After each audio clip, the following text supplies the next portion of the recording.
Assalamualaikum warahmatullahi wabarakatuh. Alhamdulillahi rabbil alamin. Wassalatu wassalamu ala asyrafil anbiya'i wal mursalin wa ala alihi wa ashabihi wa man ittaba'a hudahu ila yaumiddin. Allahumma salli ala nabiyyina Muhammadin wa ala alihi wa sahbihi ajma'in. Amma ba'd. Bapak-bapak dan ibu-ibu, ikhwan dan akhwat serta saudara-saudari sekalian yang saya muliakan. Pertama kita bersyukur pada Allah Subhanahu wa taala yang masih memberikan kepada kita taufik, nikmat, rahmat, serta karunia-Nya sehingga pada pagi hari ini Allah masih memberikan kepada kita kesempatan untuk hadir kembali dalam majlis tadabbur Al-Quran yang penuh berkah ini. Salawat beserta salam kita doakan untuk uswah dan qudwah kita, Nabi kita Nabi Muhammad sallallahu alaihi wasallam. Bapak dan Ibu, ikhwan dan akhwat yang berbahagia, sebelumnya saya mohon maaf atas keterlambatan karena ada sedikit problem di aplikasi WhatsApp di handphone saya, sehingga agak terlambat masuk. Alhamdulillah, terima kasih atas waktu Bapak dan Ibu telah menunggu.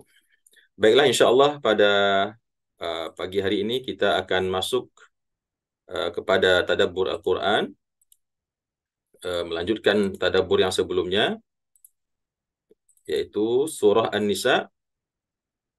Ya.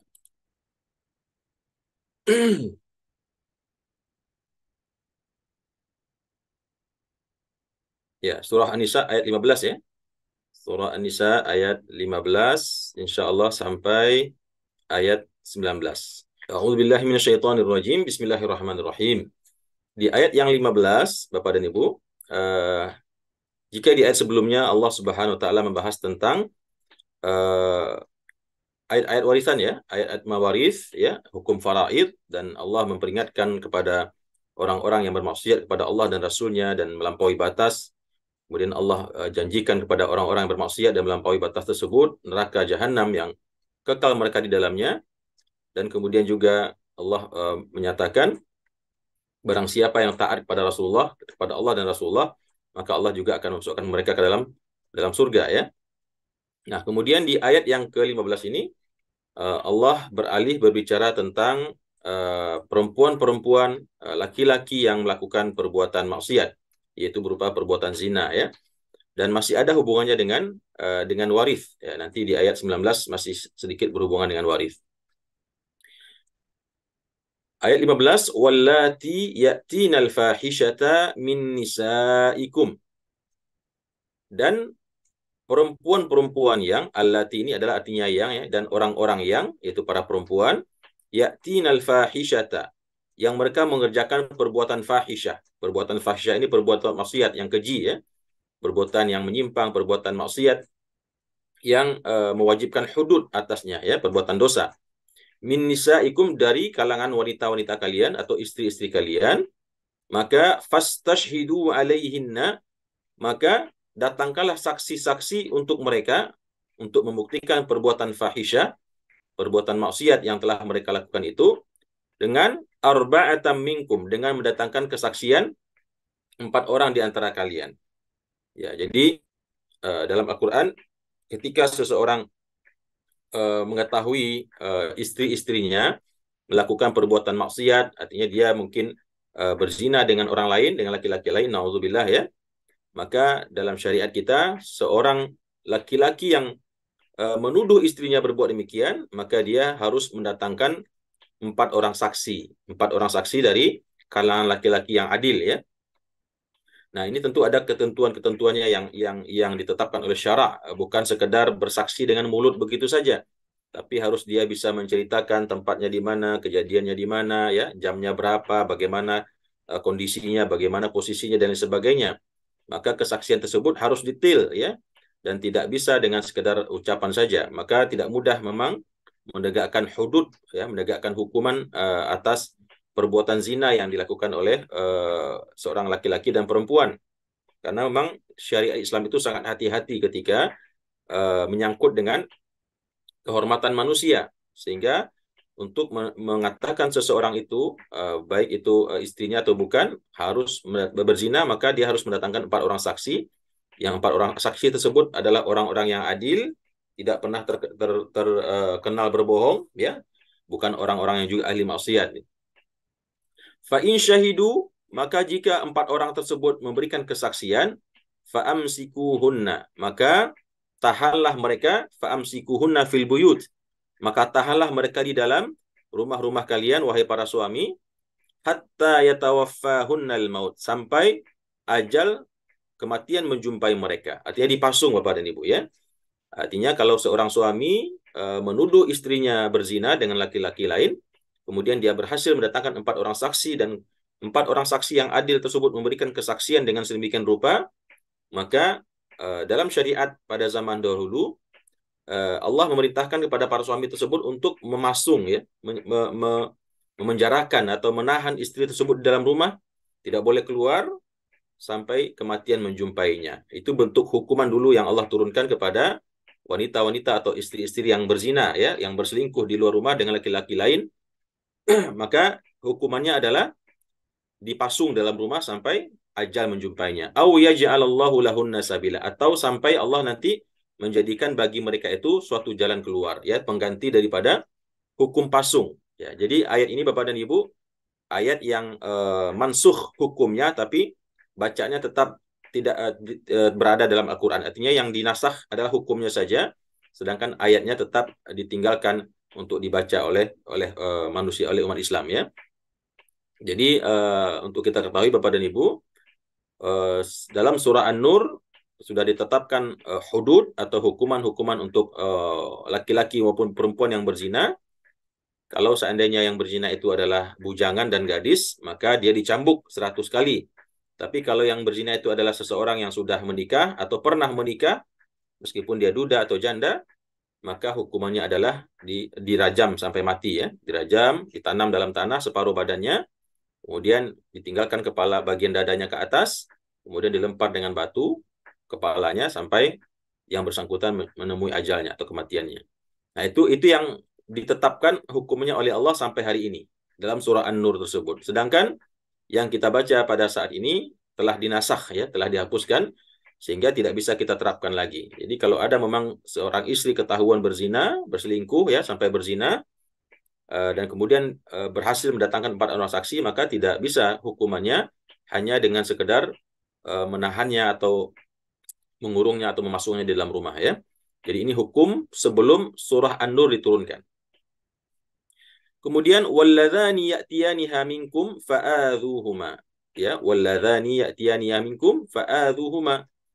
Dan jika ada 2 orang, ya, 2 orang yang mengerjakan perbuatan fahisyah tersebut, ini kembali kepada fahisyah, ya. Dan jika ada 2 orang yang mengerjakan perbuatan fahisyah tersebut di antara kalian, fa'adhuhuma, maka berikanlah hukuman kepada keduanya. Jadi fa'adhuhuma di sini kalau secara letterlek artinya adalah sakiti mereka, ya. Sakiti mereka, tapi bukan berarti dipukul dengan kayu atau disiksa dengan benda-benda yang bisa membuat mereka tersakiti, bukan. Maksud fa'adhuhuma di sini adalah sindirlah mereka, begitu, ya, hinalah mereka, kecamlah mereka, begitu, ya. Nah, begitu sebagaimana disampaikan oleh para ulama takwil yang kita baca di dalam tafsir At-Tabari. Jadi bukan berarti menyakitinya dengan fisik, dipukul dengan balok atau dengan pisau, atau bukan. Jadi yang dimaksud dengan fa'adhuhuma di sini adalah berikan hukuman kepada mereka keduanya. Bisa itu dengan cara memenjarakan mereka, bisa dengan cara menistakan mereka, atau bisa dengan cara mencemooh dan menyindir mereka, ya. Artinya dengan sesuatu yang membuat mereka tersakiti, tapi tidak bersifat fisik. Nah, kemudian Bapak dan Ibu rahimakumullah, perlu kita jelaskan di sini ada beberapa perbedaan pendapat ulama, ya, ketika membahas siapa yang dimaksud dengan 2 orang di sini. Walladzani ya'tiyaniha minkum fa'adhuhuma. Kalau kita melihat siyak atau konteks susunan ayat, ya, secara ilmu nahunya, kita akan langsung mengatakan bahwasanya yang dimaksud dengan pelaku maksiat di sini adalah 2 orang laki-laki. Ya, berarti kalau 2 orang laki-laki berarti mereka melakukan praktek menyimpang, ya, LGBT. Ya, sehingga kalau bertemu 2 orang laki-laki melakukan perbuatan fahisyah tersebut, mereka melakukan persetubuhan, maka hukumannya adalah mereka harus disakiti dengan cara yang tadi kita sampaikan, bisa di penjara ya, dihukum dengan cara-cara yang memang membuat mereka tersakiti secara psikisnya, bukan fisiknya ya. Nah, dan sekali lagi sebelum kita sampai ke akhir ayat, ini adalah hukum yang berlaku pada zaman sebelum turunnya surah An-Nur. Ya, sehingga ayat ini tidak berlaku lagi hukumnya. Namun para ulama takwil yang lain juga mengatakan ayat ini maksudnya bukan kepada dua orang laki-laki yang melakukan perbuatan homoseksual atau liwat ya, tetapi maksudnya adalah dua orang laki-laki dan satu orang laki-laki dan satu orang perempuan ya.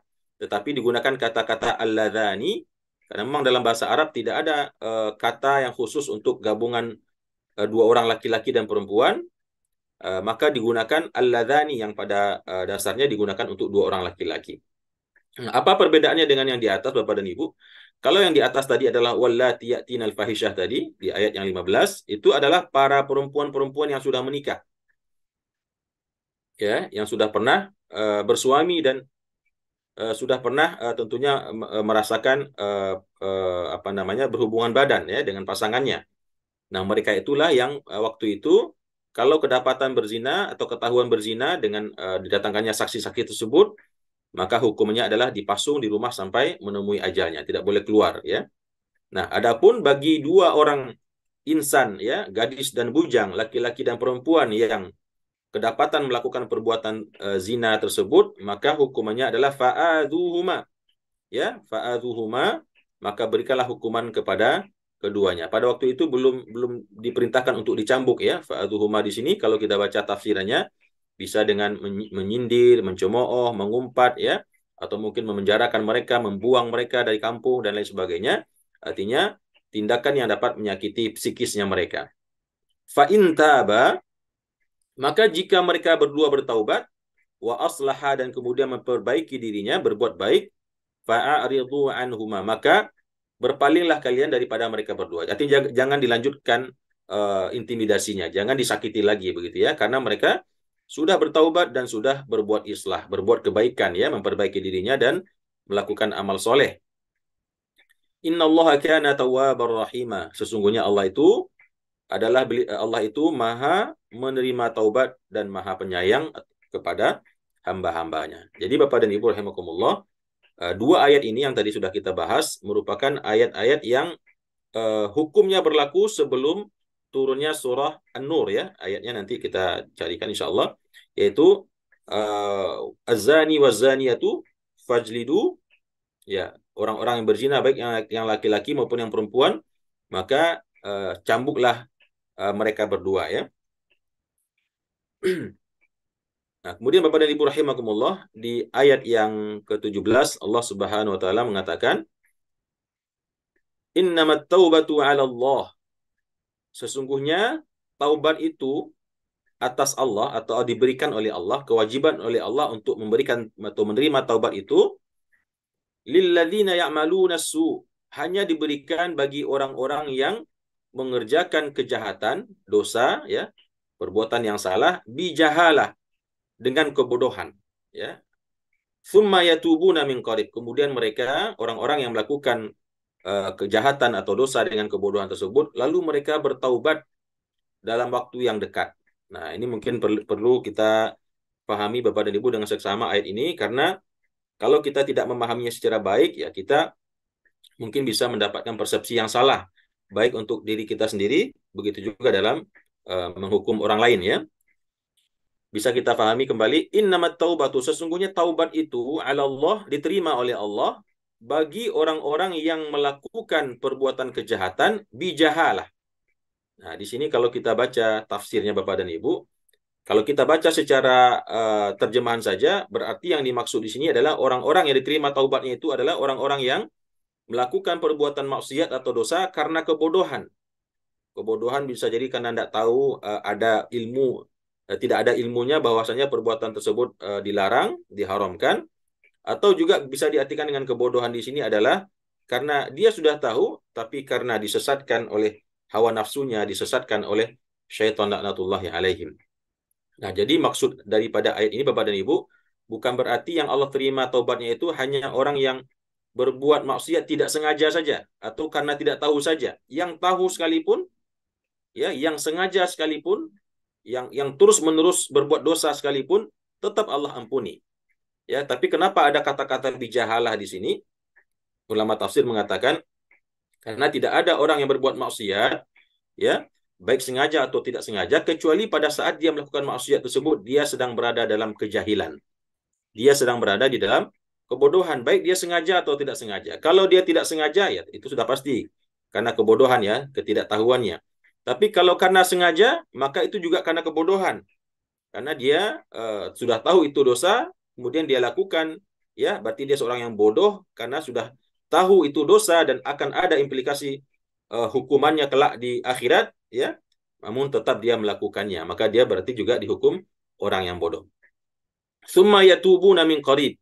Lalu mereka itu bertaubat kepada Allah pada waktu yang dekat. Nah, di sini perlu kita jelaskan juga Bapak dan Ibu, maksudnya di sini bukan berarti langsung taubat, bukan. Summa yatubuna min qarib, ya.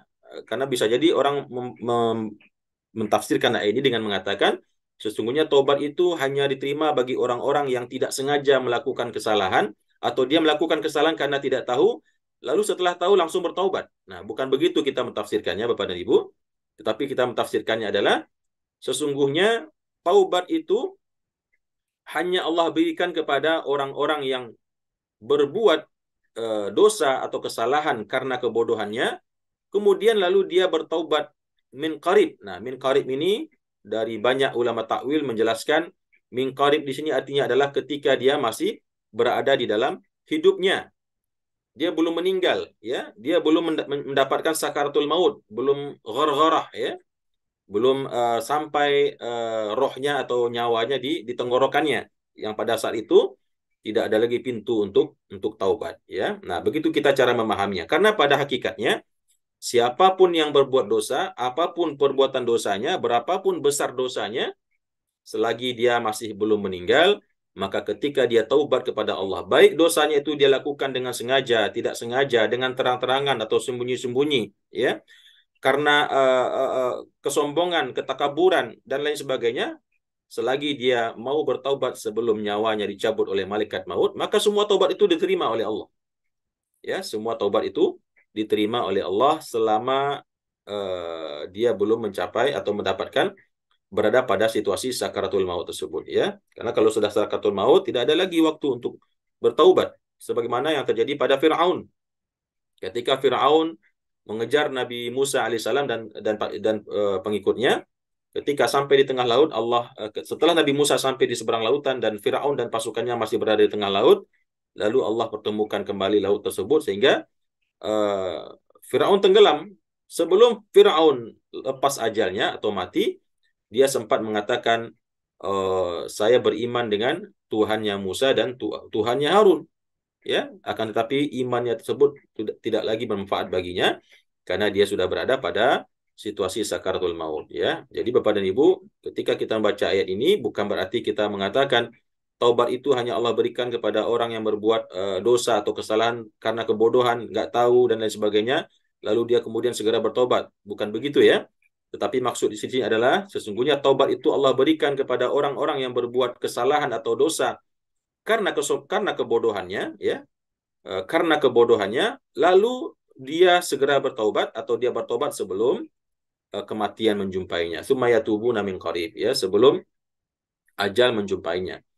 Faulaika yatubullahu alaihim, dan mereka itulah, ya, yatubullahu alaihim, yang Allah berikan taubat kepada mereka. Wa kana Allahu aliman hakima. Ya, dan mereka itulah orang-orang yang mau bertaubat sebelum menjumpai kematiannya. Mereka itulah yang akan diberikan taubat oleh Allah, diterima taubatnya oleh Allah. Wa kana Allahu aliman hakima, dan adalah Allah itu Maha mengetahui siapa yang taubat di antara hambanya, ya. Jadi kita tidak bisa menghukum orang, ya, dia pasti masuk neraka jahanam, ya. Selagi dia mungkin masih hidup, maka pasti ada kemungkinan dia telah bertaubat kepada Allah, dan kita tidak bisa melaknat orang, kita tidak bisa memvonis orang.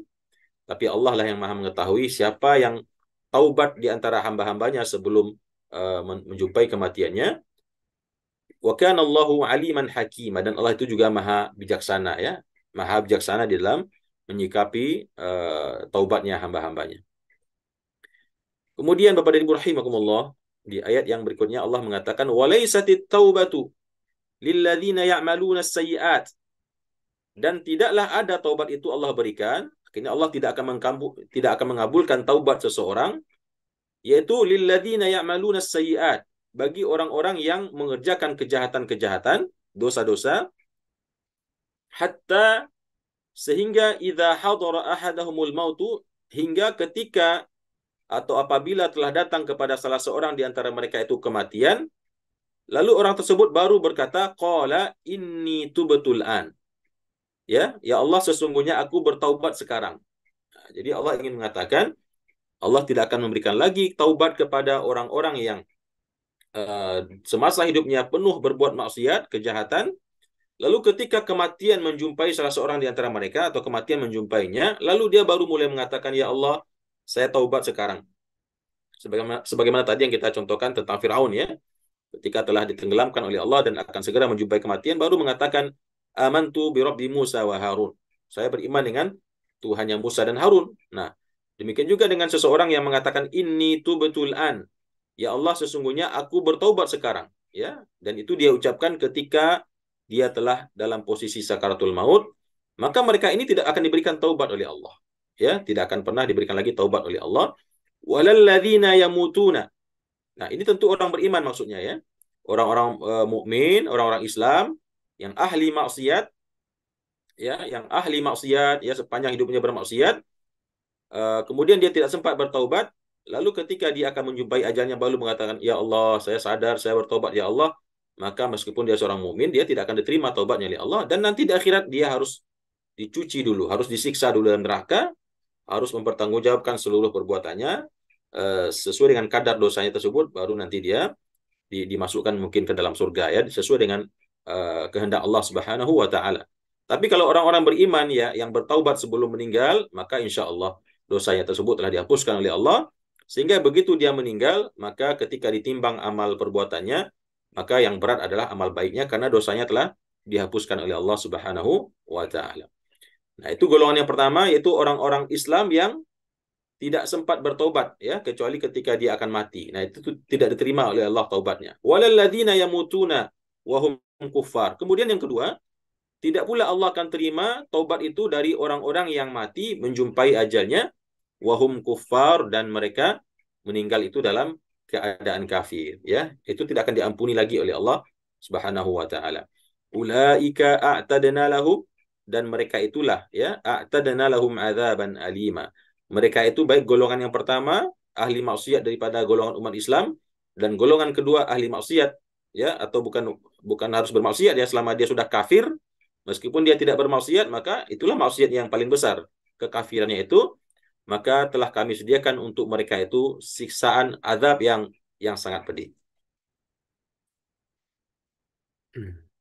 Kemudian Bapak dan Ibu rahimakumullah, di ayat yang ke-19, ayat yang terakhir, Allah Subhanahu wa taala berfirman, ya ayyuhalladzina amanu, wahai orang-orang yang beriman, ya. Allah mengatakan la yahillu lakum, tidaklah halal bagi kalian, tidak boleh bagi kalian hukumnya, la yahillu lakum, tidak halal bagi kalian, apa yang tidak dihalalkan oleh Allah, antarithun nisaa karoha, tidak halal bagi kalian untuk mewarisi perempuan-perempuan dengan paksa. Nah, di sini perlu kita jelaskan Bapak dan Ibu, karena kalau cuma membaca terjemahannya pasti bingung, ya. Apa maksudnya tidak boleh mewariskan wanita-wanita dengan paksa, ya? Apakah ada wanita yang dipaksa menerima harta warisan? Rasanya tidak mungkin, ya. Tidak ada orang yang harus dipaksa baru menerima harta warisan. Yang ada mungkin memaksa minta harta warisan, itu yang ada. Tapi dipaksa untuk menerima warisan tidak ada, ya. Nah, maksud di sini adalah Bapak dan Ibu, tidak halal bagi seorang laki-laki untuk mewarisi istri-istri ayahnya, ya, istri-istri ayahnya dengan paksa. Ya, jadi pada zaman jahiliyah dahulu, ya, dan itu berlanjut pada zaman Islam, bahwasanya seseorang ketika meninggal ayahnya, dan ayahnya tersebut memiliki istri, ya, yang tentu bukan ibu kandungnya, ya, istri keduanya, istri ketiganya, ya, istri keempatnya, atau mungkin mertuanya, ya, mertuanya punya istri, istri daripada mertuanya atau ibu mertuanya, istri kedua daripada ayah mertuanya itu dinikahi, diwarisi oleh laki-laki mereka, ya, mungkin oleh anaknya begitu ya. Nah, ini diharamkan oleh syariat. La yahillu lakum an tarithu nisaa karha. Nah, ini dulu pada zaman jahiliyah, ya, turun pada zaman jahiliyah sampai di sini. Jadi Allah mengharamkan seseorang untuk mewarisi istri daripada ayahnya, ya, yang tentu bukan ibu kandungnya ya, istri-istri yang lain, karena memang dulu laki-laki itu banyak istrinya ya. Nah, ini dilarang karena memang adat jahiliyah pada waktu itu, kalau mereka punya ayah dan ayahnya itu punya istri, maka yang mewarisi istri-istri ayah tersebut adalah anaknya, anak-anak laki-lakinya. Kalau mereka mau apa namanya, bahkan mereka sampai menikahinya dan menggaulinya begitu ya. Nah, ini tentu dilarang kemudian seiring dengan datangnya syariat Islam yang dibawa oleh Rasulullah Sallallahu Alaihi Wasallam. Kemudian wala ta'duluhunna. Nah, sampai di sini titik ya Bapak dan Ibu ya. Dia tidak konteksnya tidak bersambung nih ya. Kalau yang ini konteksnya adalah pada zaman jahiliyah, orang-orang mewarisi istri-istri daripada ayahnya secara paksa. Kemudian yang kedua adalah wala ta'duluhunna, dan Allah juga melarang kita semua wahai para laki-laki untuk memaksa mereka, menyusahkan mereka, mengintimidasi mereka, litadhhabu bi ba'dhi ma ataitumuhunna. Jadi maksud daripada ayat ini adalah Allah melarang para suami untuk melakukan tindakan-tindakan yang menyakiti perempuan, ya, tindakan-tindakan baik secara fisik maupun secara psikis, dengan tujuan untuk mengambil kembali apa-apa yang telah kamu berikan kepadanya berupa mahar. Jadi jika ada seorang laki-laki yang telah menikah dengan seorang perempuan, lalu dalam perjalanan rumah tangga, dia melihat hal-hal yang tidak dia sukai, mungkin dari sifatnya, dari apa namanya, kelakuannya, atau mungkin dari fisiknya sekalipun. Lalu tiba-tiba kemudian laki-laki tersebut melakukan intimidasi ya, baik itu kekerasan fisik maupun psikis, dengan tujuan supaya sang istri tersebut mengajukan gugatan cerai. Nah, ketika seorang wanita menggugat cerai, maka dia wajib untuk memulangkan semua mahar yang telah dia terima dari suaminya tersebut. Nah, ini dilarang oleh Allah. Wala ta'dhuluhunna, jangan kamu menyusahkan mereka, dalam artian jangan kamu menyiksa mereka, jangan kamu menyakiti mereka, mengintimidasi mereka ya, dengan berbagai cara ya, yang membuat seorang wanita itu merasa tidak betah lagi, merasa dia sangat menderita, sehingga akhirnya lama-kelamaan mengajukan gugatan cerai, di mana kalau seorang wanita itu yang mengajukan gugatan cerai, maka dia terpaksa harus mengembalikan semua maharnya kepada suaminya. Nah, ini yang dilarang oleh Al-Quran. Ini yang dilarang oleh syarak. Dan janganlah kalian menyusahkan istri-istri kalian atau berbuat yang aniaya, ya, berbuat intimidasi kepada istri-istri kalian dengan tujuan litadhhabu bi ba'dhi ma ataitumuhunna, untuk kalian mengambil ya sebagian dari apa-apa yang telah kalian berikan kepada mereka. Kenapa dikatakan sebagian? Ya mungkin sebagian mahar itu telah habis terpakai ya oleh sang istri, sehingga yang tinggal sebagian. Nah, itu yang ingin diambil oleh suami tadi dengan cara membuat istrinya terpaksa untuk mengajukan gugatan cerai. Ini dilarang ya. Tapi ada pengecualian. Illa an ya'tina bifahishatin mubayyinah. Kecuali kalau seandainya istri tersebut atau para istri tersebut mengerjakan suatu perbuatan keji yang nyata. Ya, zina di sini maksudnya, selingkuh ya. Tapi selingkuh di sini tidak bisa juga dengan semata-mata selingkuh, sampai kepada perbuatan zina ya, yang terbukti ya, perbuatan zina yang terbukti, maka seorang laki-laki berhak untuk meminta perempuan tersebut untuk menggugat cerai dan meminta maharnya ya. Dia meminta maharnya karena kalau dia menceraikan begitu saja, maka dia tidak berhak untuk meminta mahar tersebut. Tetapi kalau seandainya perempuan tersebut memang ketahuan berselingkuh, berzina, maka sang laki-laki bisa melakukan tindakan, katakanlah dalam bentuk sesuatu yang menyusahkannya, menekan perasaannya, sehingga dia akhirnya menggugat cerai ya suaminya tersebut, sehingga dengan demikian mahar yang telah dia terima bisa didapatkan kembali oleh suaminya. Jadi yang boleh diintimidasi, yang boleh ditekan sedemikian rupa oleh suaminya kepada istrinya agar menggugat cerai dirinya tersebut hanya dibolehkan untuk wanita-wanita yang memang pelaku maksiat, ya, yang memang ketahuan oleh suami itu tukang selingkuh, tukang zina dan lain sebagainya. Nauzubillah. Tetapi selagi wanita tersebut masih orang baik-baik saja, mungkin fisiknya yang kurang menarik, ya, sudah tidak cantik lagi, sudah tidak menarik lagi, maka meskipun begitu adanya, maka dilarang keras seorang suami untuk membuat istri tersebut merasa tidak nyaman, merasa sengsara sehingga akhirnya mengajukan gugatan cerai sehingga sang suami bisa mendapatkan maharnya kembali. Nah, ini dilarang keras oleh syariat Islam.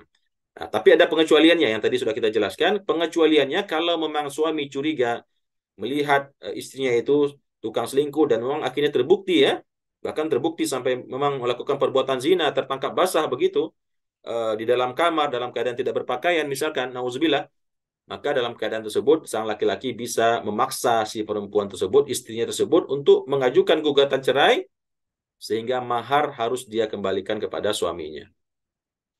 Nah, selesai titik sampai di sana, ya. Kemudian wa'ashiruhunna bil ma'ruf. Maka bergaulah dengan mereka dengan cara yang baik. Artinya kepada wanita-wanita yang tidak berbuat fahisyah tadi, ya. Meskipun mungkin akhlaknya sedikit kurang baik, cerewet, ya, begitu, ya, tukang kritik, atau tidak puas dengan pemberian suaminya, atau mungkin fisiknya sekalian yang mungkin tidak menarik lagi dan segala macam, maka perintah syariat Islam adalah wa'ashiruhunna bil ma'ruf. Pergaulilah istri-istri kalian itu dengan ma'ruf, dengan cara yang baik. Meskipun mungkin terdapat dalam diri mereka hal-hal yang tidak kalian sukai, baik secara fisiknya maupun secara sifatnya. Jadi kita diminta sabar para suami di dalam bermuasyarah, dengan dalam bergaul, ya, dari dalam hidup rumah tangga dengan istri-istri kita, apapun itu bentuk hal-hal yang mungkin tidak membuat kita nyaman, hal-hal yang mungkin tidak kita senangi, maka kecuali yang perbuatan fahisyah tadi, ya, kecuali perbuatan maksiat yang menyimpang, yang seandainya itu terbukti, maka dia pun juga harus dirajam sampai mati, ya. Nah, kecuali hal tersebut, maka selain hal itu, seorang suami haruslah mempergauli istri-istri mereka dengan ma'ruf, ya, dengan cara yang baik. Fa in karihtumuhunna, ya. Karena kalau seandainya kalian tidak suka atau benci melihat mereka, benci ini bisa karena fisiknya, ya, dan bisa karena sifatnya, ya. Bisa karena fisiknya mungkin sudah terlalu gemuk, misalkan tidak menarik lagi, atau mungkin apapun itu, ya, bisa jadi dia mengalami kecelakaan, kebakaran atau apapun sehingga hilanglah seluruh hal-hal yang membuat seorang laki-laki tertarik kepada wanita, ya, atau mungkin karena sifatnya yang mungkin yang tadi kita sampaikan, cerewet, tukang atur, ya, tidak pernah puas, curigaan, cemburuan dan lain sebagainya, maka Allah memerintahkan wa'ashiruhunna bil ma'ruf, tetap pergauli mereka dengan akhlak yang baik, dengan cara mempergauli yang baik, ya, dengan sayang, kasih sayang, dengan penuh sabar, dengan penuh pemahaman dan lain sebagainya. Karena apa? Fa in karihtumuhunna. Karena kalau seandainya kalian membenci mereka, meskipun kalian benci, tidak suka, ya, melihat fisik dan sifat mereka, para perempuan atau istri kalian tersebut, fa'asa an takrahu syai'an. Maka bisa jadi mungkin kalian membenci sesuatu, ya, yang kalian benci itu, wa yaj'alallahu fihi khairan katsira. Tetapi Allah menjadikan pada yang kalian benci itu kebaikan yang banyak, ya. Betapa banyak seorang istri yang mungkin secara fisik sudah tidak lagi menarik, tetapi cinta dan kasih sayangnya begitu tinggi kepada suaminya. Perhatiannya, kesetiaannya, ya, ketelatennya dalam mengurus anak-anak dan rumah tangganya.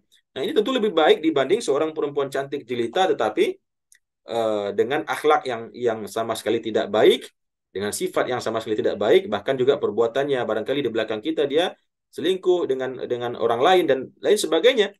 Maka Allah mengatakan, kalau kalian membenci mereka karena mungkin fisik dan sifatnya yang mungkin menurut kalian kurang menyenangkan, maka kata Allah, barangkali kalian benci kepada sesuatu, namun ternyata Allah jadikan melalui sesuatu yang kalian benci tersebut kebaikan yang banyak. Bisa jadi dengan mendapatkan anak-anak yang soleh dari mereka, ya, mendapatkan anak-anak yang soleh, yang berbudi, yang santun, yang pintar-pintar, yang sukses, ya. Atau bisa jadi dengan tetap bersama istri tersebut rezeki kalian menjadi lancar, ya. Ada orang yang tidak menyadari bahwasanya rezeki kekayaan yang dia dapatkan sebetulnya karena keberkahan istri yang mendampinginya. keberkahan seorang istri yang mungkin secara fisik tidak menarik lagi ya. Namun karena dia seorang wanita yang solehah, ya, suka beribadah di tengah malam, sholat tahajud, maka barangkali dari situlah Allah akan memberikan kebaikan yang banyak. Intinya Bapak dan Ibu rahimakumullah, khususnya kepada kita Bapak-bapak para suami, apapun yang kita dapatkan dalam istri kita, selagi itu bukan dosa besar, ya, yang mewajibkan hudud, yang mewajibkan hukuman Allah berupa rajam, ya, berupa kisos dan lain sebagainya, maka perintah Al-Quran, perintah Allah kepada kita untuk menggauli istri kita dengan cara yang baik, ya, dengan cara yang penuh kasih sayang, dengan cara yang penuh hikmah dan seterusnya. Nah, Bapak-bapak dan Ibu-ibu rahimakumullah, inilah beberapa tadabbur kita pada pagi hari ini untuk ayat 15 sampai 19 daripada surah An-Nisa, ya, yang tentunya seperti yang tadi saya sampaikan, memang penting sekali kita mentadaburi ayat ini, mentadaburi Al-Quran ini dengan seksama, dengan menggunakan ilmu-ilmunya, riwayat-riwayatnya. Karena kalau tidak, ketika kita membaca begitu saja, maka kita akan mendapatkan interpretasi, tafsiran yang mungkin menyimpang, yang bisa kita salah menyikapinya baik untuk diri kita sendiri maupun untuk orang lain, ya. Karena dalam Al-Quran itu ada yang nasikh, ada yang mansukh, ya. Ada yang bacaannya masih tetap, tetapi hukumnya telah dihapuskan karena ada ayat lain yang datang setelahnya yang mengokohkan hukum yang baru. Nah, ini yang penting kita ketahui Bapak dan Ibu, ya. Jadi khususnya untuk ayat yang 15 ini tadi sudah kita jelaskan bahwasanya kepada wanita-wanita yang telah menikah, kalau mereka ketahuan berbuat fahisyah, berbuat zina, maka prosesnya adalah didatangkan 4 orang saksi. Kalau seandainya 4 orang saksi tersebut memberikan kesaksian, maka wanita tersebut dihukum dengan cara dipasung, ya, dihukum, ditahan di dalam rumah, tidak boleh keluar sampai ajal menjumpainya. Ya, mengerikan sekali, ya, menakutkan sekali. Kalau seandainya dia masih muda, tentu dia harus tinggal di rumahnya selama puluhan tahun, ya. Tidak boleh keluar, tidak boleh melihat matahari. Nah, ini tentu sesuatu yang sangat tidak manusiawi, ya. Nah, kemudian bagi dua orang baik laki-laki perempuan, tapi bukan duda, bukan janda, bukan orang yang sedang menikah, tetapi satu orang gadis dan satu orang perawan. Kalau mereka berzina, maka hukumannya pada waktu itu adalah fa'aduhuma. Ya, berikanlah kepada mereka hukuman yang menyakitkan, ya, menyakitkan secara psikis, ya, tidak fisik, dengan dipenjara, dengan diusir dari kampungnya, dengan dicemooh, diumpat, dihina dan lain sebagainya. Tapi kalau mereka taubat dan berbuat baik, berbuat amal soleh, maka pada waktu itu diperintahkan untuk meninggalkan mereka, ya, tidak boleh lagi diusir, tidak boleh lagi dipenjara.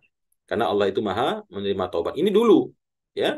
Tetapi sekarang apakah bisa ini kita berlakukan? Tidak, karena sudah berlaku hukum hudud yang ditetapkan dalam surah An-Nur. Kalau seorang bujang atau gadis berzina, maka hukumannya adalah dicambuk 100 kali. Cambuknya boleh diangsur-angsur, hari ini 1, besok 1, sampai 100 hari baru sempurna 100. Tidak mesti langsung dalam seketika 100 kali. Kalau itu mungkin bisa mati orangnya, ya. Sementara hukuman cambuk itu maksudnya bukan buat untuk mematikan, melainkan untuk memberikan efek jera, begitu, ya. Jadi boleh dicicil cambukannya. Sehari mungkin 1 atau sehari 2 itu dibolehkan dalam syariat. Kemudian Allah mengatakan taubat itu hanya Allah berikan kepada orang-orang yang berbuat dosa dan kesalahan karena kebodohan, lalu orang tersebut masih sempat bertobat ketika dia hidupnya. Jadi poinnya bukan soal kebodohannya, ya. Poinnya adalah orang-orang yang berbuat maksiat lalu dia bertaubat sebelum ajal menjumpainya. Itu maksud daripada ayat ini, ya. Maka orang tersebutlah yang Allah berikan taubat kepadanya. Wa kana Allahu aliman hakima. Kemudian di ayat berikutnya Allah pertegas bahwasanya taubat itu tidak akan Allah berikan kepada orang-orang yang berbuat kejahatan karena kebodohan tadi di atas, lalu maaf, ya, dan tidaklah taubat itu Allah berikan kepada orang-orang yang berbuat kejahatan lalu ketika kematian menjumpainya baru dia mengatakan ini itu betulan, saya taubat sekarang, ya. Ketika dia telah mendapat sakaratul maut lalu mengatakan ini itu betulan, ya Allah, saya taubat sekarang, ya Allah. Nah, ini tidak terima lagi oleh Allah. Dan demikian juga orang-orang yang menjumpai kematian dalam keadaan kafir. Nauzubillah, ya. Betapa menyedihkannya ketika seseorang itu menjumpai ajalnya sementara dia tidak sempat beriman kepada Allah. Makanya Bapak dan Ibu, Kalau ada di antara kita yang punya saudara, mungkin bahkan ada yang punya orang tua, saudari, saudara, abang, adik, sepupu yang kita tahu mereka tidak beragama Islam, maka alangkah indahnya kalau seandainya ketika mereka masih hidup, kita berdakwah kepada mereka. Karena tidak ada kerugian yang paling besar dalam kehidupan manusia, melebihi kerugian ketika dia meninggal, menjumpai Allah, namun dia tidak beriman kepadanya. Ya, jadi ini mendorong kita agar kita terus berdakwah ya, berdakwah dengan cara-cara yang baik sesuai dengan ajaran Al-Qur'an dan sesuai dengan peraturan yang berlaku juga di negara kita. Kemudian di ayat yang terakhir Allah mengatakan dilarang bagi para laki-laki untuk mewarisi perempuan-perempuan ayahnya secara paksa, ya. Ya, dikatakan secara paksa karena memang dulu dipaksa. Bagaimana kalau tidak dipaksa? Tidak boleh juga. Karena yang dilarang bukan soal paksaannya, tapi mewarisi istri ayah-ayah tersebut yang dilarang. Karoha ini cuma tambahan saja karena dulu memang budaya jahiliyah kalau begitu ayahnya meninggal langsung diboyong itu istri-istri ayahnya ke rumahnya dengan paksa diseret begitu ya untuk selanjutnya dia warisi untuk menjadi istri-istrinya. Kemudian Allah juga melarang para suami ya untuk memaksa untuk mengintimidasi menyakiti istri-istrinya dengan tujuan agar untuk mengambil mahar yang telah dia berikan, di mana kalau dengan dia menyakiti perempuan tersebut, istrinya tersebut, lalu dia menggugat cerai ke pengadilan, maka dengan demikian dia berhak mendapatkan kembali maharnya. Nah, ini dilarang dalam Islam. Kemudian wa'ashiruhunna bil ma'ruf. Secara umum, kita para laki-laki, para suami diperintahkan untuk mempergauli istri-istri tersebut dengan cara yang ma'ruf, cara yang mulia ya, cara yang santun dan penuh kasih sayang. Kalaupun kita fa'in karihtumuhunna, kalau seandainya ada yang kalian tidak suka pada mereka, ya baik secara fisik maupun sifatnya, wataknya, maka kata Allah fa'asa an takrahu syai'a, barangkali kamu tidak suka atau benci kepada sesuatu. Ya, barangkali kalian benci kepada sesuatu wa yaj'alallahu fihi khairan katsira. Lalu sementara Allah akan jadikan padanya itu kebaikan yang banyak. Jadi jangan sembrono ya. Jangan gegabah dalam mengambil keputusan. Karena barangkali yang akan kita ceraikan tersebut, yang akan kita jauhi tersebut, ternyata justru membawa kebaikan dan keberkahan yang banyak di dalam kehidupan kita. Baik Bapak dan Ibu, demikian barangkali yang bisa saya sampaikan untuk tadabbur kita pada pagi hari ini. Mudah-mudahan menambah ilmu dan wawasan kita semua, dan juga meningkatkan keimanan dan ketakwaan kita kepada Allah Subhanahu wa Ta'ala. Terima kasih atas kehadiran Bapak dan Ibu, dan mohon maaf atas salah dan khilaf perkataan dan ucapan saya, dan mohon maaf juga atas kelelapan tadi juga, dan sekaligus saya juga mohon maaf untuk beberapa bapak-bapak dan ibu-ibu yang mungkin sempat mengirimkan pertanyaan secara japri, baik secara japri maupun di grup ya, yang belum sempat saya jawab karena kesibukan yang luar biasa 2 minggu terakhir. Yang pertama ada musibah meninggalnya pimpinan kami di kantor. Kemudian yang kedua kemarin ada tamu dari Arab Saudi yang harus kami dampingi selama 1 minggu penuh, sehingga baru selesai kemarin, dan juga terjadi musibah ya, gadget milik saya itu jatuh di laut sehingga mati, dan saya hari ini belum sempat untuk memindahkan pesan-pesan WhatsApp ke HP yang baru. Demikian Bapak dan Ibu, terima kasih. Hadanallahu wa iyyakum jami'an. Kita lanjutkan dengan diskusi dan tanya jawab. Wassalamualaikum warahmatullahi wabarakatuh.